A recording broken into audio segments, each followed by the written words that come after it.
jealous of the fiends like why you always on the phone for? Go'zallik uchun emas, kuch uchun yaratilgan. Chiroyli yuz nigohlarni jalb qilishi mumkin, ammo faqat kuch bo'ysunishni ta'minlaydi. Go'zallik vaqt o'tishi bilan so'nadi, ammo kuch intizom orqali ortadi. Dunyo erkaklarni tashqi ko'rinish uchun emas, balki qanchalik chidagani, nimalarni zabt etgani va boshqalar qulagan paytda qanchalik sobit turgani uchun eslaydi.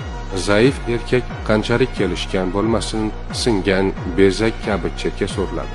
Ammo kuchli erkak hatto yarador va hayot sinovlaridan o'tgan bo'lsa ham boshqalar suyanadigan ustunga aylanadi.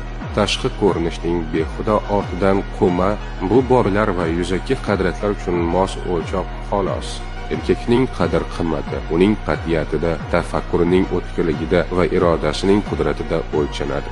Taxt go'zallarga emas, kuchlilarga tegishlidir.